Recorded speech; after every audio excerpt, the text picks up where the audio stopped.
maju 2023. godine, nakon tragedije u osnovnoj školi Vladislav Ribnikar, NATO opozicija u Srbiji izlazi sa zahtevom da se vrati snaga obrazovnom kadru, autoritet nastavnicima, poštovanje učenika i to je bio glavni apel kako bi škola bila institucija znanja, kulture i napretka naše dece. U decembru 2024. godine ista ta opozicija podržava maltretiranje nastavnika od strane učenika kojima su protesti savršen alibi kako ne bi učili i pohađali nastavu. I potpuno je sada u redu kada oni ucenjuju profesore i direktore škola da moraju da učestvuju u demonstracijama. Isto važi i za antisrpska opozicijona glasila N1 i Novu S, koji su prvi stajali u redu za odbranu školstva, a sada ovako maltretiraju ljude.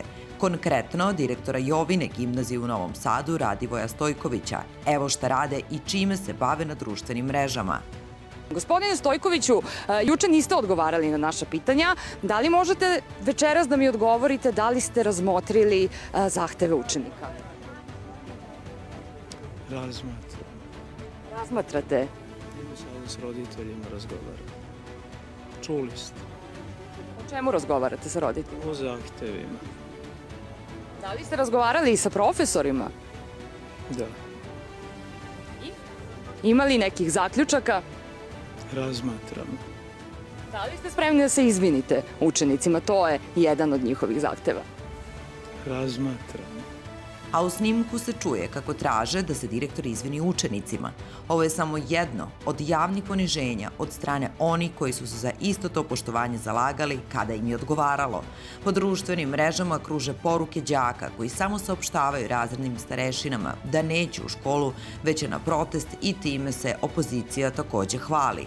Ti isti đaci koji smo i mi nekada bili, od kada je sveta i veka, voleli su više skraćene časove i bežanje sa njih nego da se školuju. Niste vi izmislili bežanje sa časova. I baš takvu decu treba usmeriti da poštuju školu i uče, a ne dičiti se huliganstvom, stavovima gde oni naređuju profesorima. Đaci i studenti nisu broj i nisu oružje koje može da se koristi kad, kako i kome odgovara. Profesori koji rade po savesti, zarađujući pošteno svoj učiteljski hleb, postaju mete N1 i Nove S, kao i opozicionih lidera koji ih ucenjuju, prete im, razvlače ih po mrežama i najbrutalnije blate. A ovde možete da vidite kako se deca i mladi, tako reći, provode umesto da uče. Neograničena hrana i piće, predobro im je alkohol, droga, ljubljenje, seks, igraju nemoralne kartice. Čija je odgovornost ako se njima nešto dogodi? Čija je odgovornost što će prosveta izgubiti svako dostojanstvo? Možete li jadnije da koristite đake i studente jer ste suviše malobrojni i prazni da bi sami nešto izveli? Mislite li o bilo čemu osim u vlasti? Ovo što radite sada, generacije naše dece će da ispravljaju. Ne krijte se iza paravana dece i mladih ako ste tako strašno politički potkovani, pametni i ambiciozni kao što tvrdite da jeste.